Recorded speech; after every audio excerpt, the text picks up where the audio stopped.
एकमेकांवाचून करमेना भाग 26. निहारिका दिल्लीला परतली होती. तिच्या चेहऱ्यावर निराशा स्पष्ट दिसत होती. ज्या उत्साहात ती अक्षतला भेटायला गेली होती त्याच उत्साहात ती परतल्यावरही अस्वस्थ होती. ती तिच्या खोलीत बेडवर उदास पडली होती. अक्षत तिच्याकडे का दुर्लक्ष करत आहे हे तिला माहिती नव्हतं. अक्षत विवाहित आहे हे माहीत असूनही निहारिकाला तो आवडू लागला होता. मिस्टर मानसे 2 दिवसांपासून एका बैठकीसाठी शहराबाहेर होते. जेव्हा ते परतले तेव्हा घरकाम करणाऱ्याने त्याला निहारिकाबद्दल सांगितले आणि ते तिच्या खोलीत आले. निहारिका तिच्या बेडवर उशीवर उलटी पडली होती, विचारात गळून गेली होती. मिस्टर मानसे निहारिकाकडे आले आणि तिच्या शेजारी बसून म्हणाले, नेहू, काय झालं? तू इतकी अस्वस्थ का आहेस? डॅड, तुम्ही कधी आलात? निहारिका उठताच म्हणाली, थोड्या वेळापूर्वी. मग मुंबई ट्रिप कशी होती? मानसेने विचारले. निहारिकाचा चेहरा उदास झाला आणि ती म्हणाली, बरी नव्हती. का? मी अक्षतला तुला मुंबई फिरायला सांगितलं होतं. मानसे म्हणाले, डॅड, मला तुमच्याशी काहीतरी बोलायचं आहे. निहारिकाने त्यांचे हात तिच्या हातात घेतले आणि म्हणाली, हो बोल. मानसे म्हणाले, मी जर तुमच्याकडे काही मागितले तर तुम्ही मला ते द्याल का? निहारिका तिच्या वडिलांकडे आशेने पाहत म्हणाली, मी कधी कशासाठी नाही म्हटलंय का बेटा? मानसे म्हणाले, मला अक्षत शास्त्री हवा आहे डॅड. निहारिका डोळ्यात चमक आणत म्हणाली. जेव्हा मानसेने हे ऐकलं तेव्हा ते आश्चर्यचकित झाले आणि म्हणाले, निहारिका, तू माझ्याशी मस्करी करत आहेस का? अक्षय शास्त्रीचे लग्न झाले आहे. मी त्याच्या पत्नीला भेटलो आहे. तिचे नाव काय आहे? हो, मीरा. मीरा अक्षय शास्त्री. तुला कदाचित माहीत नसेल पण त्यांचा प्रेम विवाह आहे. मला काही फरक पडत नाही डॅड. लग्न तुटू शकते. निहारिका म्हणाली, have you lost it Nehu? लग्न म्हणजे बावल्यांचा खेळ नाहीये जो तू खेळू शकतेस आणि जेव्हा तुला आवडेल तेव्हा मोडून टाकू शकतेस. मला तुझे हे विधान अजिबात आवडले नाही. मानसे रागाने म्हणाले, पण मला तो डॅड आवडतो. मला कोणत्याही किमतीत अक्षत हवा आहे. निहारिका रागाने म्हणाली, तू वेडी झाली आहेस? हे सगळं माझ्या लाडामुळे झालं आहे. नेहा, तुला बरोबर आणि चूक यात फरक करता येत नाहीये. तुझ्या या मूर्ख कृत्यात मी तुला कधीच साथ देणार नाही. असे म्हणत माणसे उठले आणि तिथून निघून गेले. निहारिका रागाने उठली आणि त्यांच्या मागे आली आणि म्हणाली, तुम्ही मला साथ द्या किंवा नका देऊ, मी त्याला मिळवेन. आणि दार जोरात बंद करून घेतले. माणसे त्यांच्या खोलीत परतते आणि ते एका द्विधा मनस्थितीत सापडते. अक्षता त्यांचा कंपनीचा हिरे खरेदी करणारा एक सामान्य व्यापारी होता आणि तो विवाहित होता आणि अशा परिस्थितीत निहारिकाची त्याच्यावरची आवड त्यांना आणखी त्रास देत होती. मानसेजींना माहिती होतं की निहारिका खूप हट्टी मुलगी आहे आणि ती तिच्या इच्छा पूर्ण करण्यासाठी कोणत्याही थराला जाईल.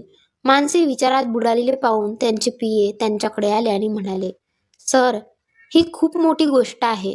तुम्ही अक्षतजींशी बोलून त्यांना हे सर्व का सांगत नाही? तू वेडा झाला आहेस का? तुला माहिती आहे का निहारिकाला काय हवे आहे? मानसे रागाने म्हणाले, सर, मी तुम्हाला सांगू इच्छितो की आपण या प्रकरणात अक्षतजीची मदत का घेऊ नये. जर त्यांनी निहारिकाला समजावून सांगितले तर कदाचित ती समजेल. पिये घाबरून म्हणाले, हो, तू बरोबर बोलत आहेस. मानसे म्हणाले आणि नंतर पियेला तिथून निघून जाण्यास सांगितलं आणि ते स्वतः पुन्हा एकदा निहारिकाबद्दल विचार करू लागले. अक्षत दिवसभर त्याच्या कामात व्यस्त होता आणि संध्याकाळी घरी परतला. आज घरातील वातावरण थोडे वेगळे वाटत होते. सगळीकडे शांतता होती. चिकूही कुठे दिसत नव्हता. अक्षत वरच्या मजल्यावर त्याच्या खोलीत गेला. फ्रेश झाल्यावर त्याने कपडे बदलले, पॅन्ट आणि हुडी घातली. आज थोडी थंडी होती. अक्षतने बेडवरून फोन उचलला आणि मीराला फोन केला. स्क्रीनवर लहान लाल हृदयासह लाईफलाईन पाहून अक्षत हसला आणि फोन कानाला लावला. थोड्या वेळाने मीराने पलीकडून फोन उचलला.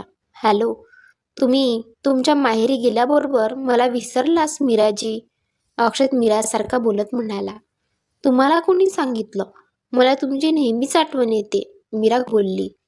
मग निघून गेल्यावर एकदाही फोन का केला नाहीस? अक्षतने विचारले. मला वाटलं होतं की तुम्ही व्यस्त आहेस. मोकळा झाल्यावर तुम्ही स्वतः कराल, मीरा म्हणाली. हो, मी बिझी होतो. मला आज कोर्टात जायचं होतं म्हणून.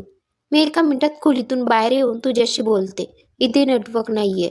असं म्हणत अक्षत खोलीतून बाहेर आला आणि हॉलमध्ये चालत मीराशी बोलू लागला. तुम्हाला सर्दी झाली आहे का? मीराने विचारले. थोडं, अक्षत म्हणाला. तुम्ही औषध घेतले का? मीराने पुन्हा विचारले. मीरा, मी ठीक आहे. सांग, तू परत कधी येणार आहेस? तुझ्याशिवाय मला बरं वाटत नाहीये. अक्षत उदासपणे म्हणाला. सध्या मी घरी आहे आणि सर्वांसोबत मजा करते, म्हणून मी आता येणार नाही. मीरा अक्षतला चिडवत म्हणाली. हो हो, हे बरोबर आहे. मजा कर. माझे काय, मी एकटेच राहतो. अक्षत म्हणाला. मी गंमत करते. पप्पांनी 2 दिवसांनी पूजा आयोजित केली आहे. त्यानंतर परत येईल. आणि हो, पप्पांनी तुम्हाला पूजेला उपस्थित राहायचं आहे म्हणून सांगितलं आहे. मीरा म्हणाली. ठीक आहे, मी येतो. तू स्वतःची काळजी घेत आहेस का? तू तुझी औषधं वेळेवर घेत आहेस ना? अक्षत हॉलमधून टेरेसकडे जाणाऱ्या पायऱ्यांकडे गेला आणि टेरेसवर जाऊ लागला. हो, मी ते वेळेवर घेत आहे. उलट्यांचा थोडा त्रास आहे, मीरा म्हणाली. हे पहिल्या 3 महिन्यात घडते. तू फक्त स्वतःची काळजी घे. अक्षत म्हणाला. तुम्हाला हे सगळं कसं कळतं? मीराने खोडकरपणे विचारलं आणि अक्षत म्हणाला. हे बघ मीरा, तू आई होणार आहेस आणि जेव्हा मुलगी आई होते तेव्हा त्या मुलाचा बापही तिच्यासोबत त्याच्या जबाबदाऱ्या पार पाडतो. आई मुलाला जन्म देते तरी वडिलांनाही भावना जाणवतात, बरोबर? मी लवकरच येतो. तुमच्याशिवाय मला इथे बरं वाटत नाहीये, मीरा म्हणाली. अक्षत मीराशी बोलत असताना त्याला अर्जुन छतावर उभा असल्याचे दिसले. अर्जुनचा उदास चेहरा पाहून अक्षत म्हणाला. मीरा, मी तुला थोड्या वेळाने फोन करतो. बाय. अक्षतने फोन ठेवला, खिशात फोन ठेवला आणि अर्जुनकडे गेला. अर्जुन विचारात बुडालेला पाहून अक्षतने विचारले. दादा, तू इथे थंडीत का उभा आहेस? तू कधी आलास? अर्जुन झोपेतून जागा झाल्यासारखं म्हणाला. मला फक्त सांग, तू इथे काय करतोयस? अक्षत अर्जुनच्या शेजारी उभा राहून म्हणाला. सकाळच्या घटनेमुळे अर्जुन अस्वस्थ होता. घरात कोणीही त्याच्याशी बोलत नव्हते आणि नीता तिच्याशी बोलण्यास अर्जुनचा मूड नव्हता. अर्जुनला गप्प पाहून अक्षत म्हणाला. दादा, सगळं ठीक आहे ना? तू थोडा काळजीत दिसतोयस. अर्जुनने अक्षतला सगळं सांगितलं. अक्षतने सगळं शांतपणे ऐकलं आणि मग म्हणाला. हे बघ दादा, लग्नानंतर वहिनी आणि चिकूचीही जबाबदारी तुझी आहे. हो, गेल्या काही महिन्यांपासून कामामुळे तू वहिनीला हवा तितका वेळ देऊ शकला नाहीस. तिने तक्रार करणे योग्य आहे. पप्पांनी जे केलं ते करायला नको होतं. अमायर आहे, त्यांचे स्वप्न आहे. त्याच्यावर त्यांचा अधिकार आहे, तुझा किंवा माझा नाही. जर तू म्हणशील तर मी वहिनीशी बोलेन. नाही आशू, आता नीताशी बोलून काही उपयोग नाही. नीताचे वागणे आजकाल खूप बदलले आहे. ती स्वतःची तुलना मीराशी करू लागली आहे आणि तुझी माझ्याशी. अर्जुन उदास स्वरात म्हणाला. दादा, मी इच्छित असलो तरी मी तुझ्यासारखा होऊ शकत नाही. तू पप्पासह किती कष्ट केले आहेत हे मला माहिती आहे. मी नेहमीच माझे आयुष्य एन्जॉय केले, पण तू तुझा सर्व वेळ पप्पाच्या कामासाठी वाहून घेतलास. आणि मीराबद्दल सांगायचे तर तिला या घरात थोडे जास्त प्रेम मिळते, पण याचा अर्थ असा नाही की घरात वहिनीवर कोणीही प्रेम करत नाही. आणि चिकू या घरात माझे जीवन आहे. मी कधीही एका छोट्या गैरसमजामुळे हे घर विभागले जाऊ इच्छित नाही, अक्षत म्हणाला. तू खूप हुशार झाला आहेस. नीतालाही हे समजले असते तर बरे झाले असते. अर्जुन अक्षयच्या गालाला स्पर्श करत म्हणाला. दादा, तू फक्त माझा भाऊ नाहीस तर मित्रही आहेस. तू एक सल्लागार आणि हितचिंतक देखील आहे. वहिनीने माझ्यामुळे किंवा मीरामुळे कोणत्याही नकारात्मक भावना मनात बाळगाव्यात असं मला कधीच वाटणार नाही. तुम्ही दोघांनी एक काम करायला हवे. 1 आठवड्यासाठी सुट्टीवर जा. एकत्र थोडा वेळ घालवल्याने गोष्टी व्यवस्थित होण्यास मदत होऊ शकते, अक्षत म्हणाला. मलाही वाटतं की मी त्याला थोडा वेळ द्यायला हवा. पण ऑफिसला, अर्जुन म्हणाला. पप्पा आणि जिजू ते सांभाळतील. तुम्ही जाऊन सगळं व्यवस्थित करा. Good night. असं म्हणत अक्षत तिथून निघून गेला आणि त्याला जाताना पाहून अर्जुन मनातल्या मनात म्हणू लागला. जर तुझ्या ठिकाणी दुसरा भाऊ असता तर त्याने हे प्रकरण इतक्या हलक्यात घेतलं नसतं आशू. पण तुला तुझ्या प्रियजनांची आणि त्यांच्याशी जोडलेल्या नातेसंबंधाची काळजी आहे. तू माझ्यापेक्षा लहान आहे, पण कधी कधी तू मला मोठा असल्यासारखा भासवतोस. अक्षत त्याच्या खोलीत गेला. त्याचा लॅपटॉप उघडला आणि अर्जुन आणि नीतासाठी 1 आठवड्याची सुट्टी बुक केली. त्याच्या भावाच्या चेहऱ्यावरील दुःख तो कसे सहन करू शकेल? रात्र खूप झाली होती, म्हणून त्याने मीराला फोन केला नाही आणि तो झोपायला गेला. काही वेळाने त्याला झोप लागली. सकाळी सर्वजण नाश्त्याच्या डबल्यावर जमले होते. शांतपणे नाश्ता करत होते. तेवढ्यात अक्षत उभा राहिला आणि चमच्याने प्लेटला मारत म्हणाला, हॅलो हॅलो हॅलो, सर्वजण कृपया लक्ष द्या. कालपासून घरात काही तणाव आहे असे मला दिसत आहे. म्हणून परिस्थिती शांत करण्यासाठी मी आज संध्याकाळी एक घरगुती पार्टी आयोजित केली आहे. अर्जुन दादा आणि वहिनी वगळता सर्वांचे स्वागत आहे. अर्जुन आणि नीता का येणार नाहीत? राधाजीने विचारले. मी त्याच्या जाण्याने आनंद साजरा करण्यासाठी पार्टी आयोजित करत आहे. अक्षत अर्जुनकडे पाहत म्हणाला. पण अर्जुनला त्याचा इशारा समजला नाही. काय म्हणतोयस अक्षत? विजयजी म्हणाले. अहो पप्पा, अर्जुन दादा आणि वहिनी आठवडाभर घरी नाहीत. ते देशाबाहेर जात आहेत. मी त्यांच्यासाठी तिकिटे बुक केली आहेत. असे म्हणत अक्षत नीताकडे आला आणि म्हणाला, वहिनी, या घरात आणि आमच्या सर्वांच्या हृदयात तुमची जागा नेहमीच असेल. मीरा तिच्या जागी आहे आणि तुम्ही तुमच्या जागी आहेस. कोणीही तुमची जागा घेऊ शकत नाही. आम्ही सर्वजण तुमच्यावर प्रेम करतो वहिनी. फक्त स्वतःला या घरापासून वेगळे समजण्याची चूक कधीही करू नका. अक्षयचे शब्द ऐकून नीता रडू लागली आणि म्हणाली, मला माफ करा. मी नकळत खूप मोठी चूक केली. मी तुम्हा सर्वांना दुखवल्याबद्दल मला माफ करा. हे ऐकून आजोबा आणि आजी हसले. नीताला रडताना पाहून राधाची भावूक झाली. ती तिच्याजवळ आली आणि तिला शांत करण्याचा प्रयत्न करत म्हणाली, रडू नको नीता. तुला तुझी चूक कळली आहे. आता पुरे झालं. आता हस आणि जा सामान पॅक कर. नाही, मी तुम्हा सर्वांना सोडून कुठेही जाणार नाही. नीता तिचे अश्रू पुसत म्हणाली. मग मी बुक केलेल्या तिकिटांचे काय? अक्षत अचानक म्हणाला. आम्ही जाऊ. काय सुमित्राजी? आजूनी आजीकडे पाहत म्हटले. मग विजयजी आश्चर्याने म्हणाले, बाबा, या वयात? अरे बाबा, काळजी करू नका. मी केदारनाथची तिकिटे बुक केली आहेत. अक्षत म्हणाला खोडकरपणे हसत. मग मी आणि सुमित्रा जाणार हे ठरवलंय. केदारनाथ? आजू म्हणाले आणि विजयजीने होकार दिला. अर्जुन अक्षतकडे भयभीत डोळ्यांनी पाहत होता. तो बिचारा गोवा आणि मनालीला भेट देण्याचे स्वप्न पाहत होता आणि अक्षतने त्याच्यासाठी केदारनाथला जाण्याचे तिकीट बुक केले होते. अर्जुनने त्याच्या वडिलांची माफी मागितली आणि विजयजीने त्याच्या हातावर हात ठेवला आणि म्हणाले, तुम्हा दोघांनाही तुमची चूक कळली आहे. माझ्यासाठी तेवढे पुरे झालं.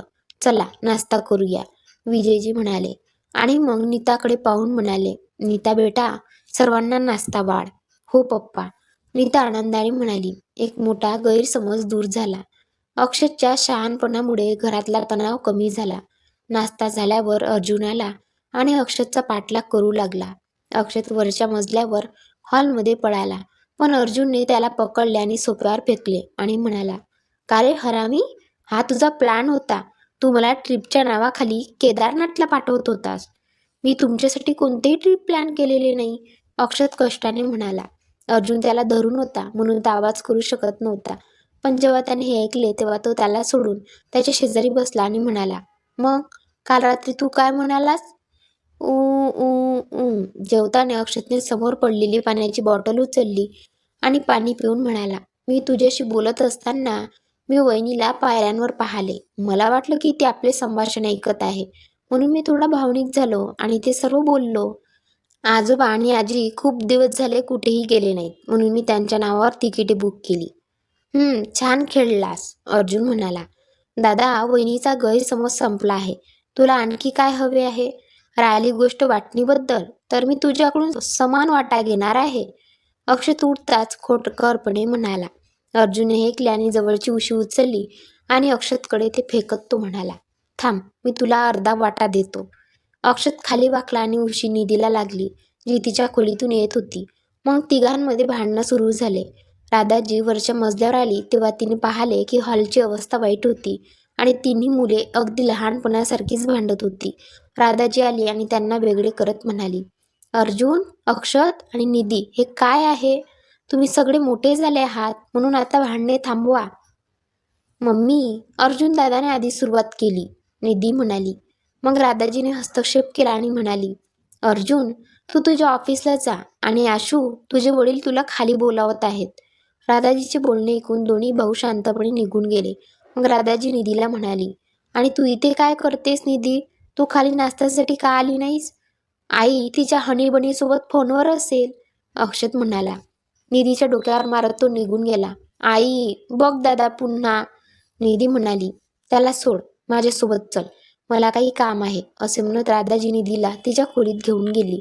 अर्जुन, विजयजी आणि सुमित जीजू ऑफिसला गेले. काव्या तिच्या शाळेत गेली आणि चिकू खाली आजूसोबत खेळत होता. निधीशी बोलल्यानंतर राधाजी खाली जाऊ लागली आणि हॉल खूप घाणेरडा झाला होता. ती खाली आली आणि पूजाला वरच्या मजल्यावरचा हॉल साफ करायला सांगितले. पूजा वरच्या मजल्यावर गेली आणि हॉल साफ करायला लागली. हॉल साफ करताना तिला निता तिच्या खोलीत एकटी दिसली, म्हणून पूजा तिच्याकडे आली आणि म्हणाली, वहिनी तुम्ही काय केलंस? तुम्ही इतक्या लवकर सर्वांच्या गप्पांमध्ये सामील झालात? अक्षत सर तसेही कथा बनवण्यात तज्ज्ञ आहे. जर त्यांना हवे असते तर ते तुम्हाला आणि अर्जुन दादालाही फिरायला पाठवू शकले असते, बरोबर नाही का?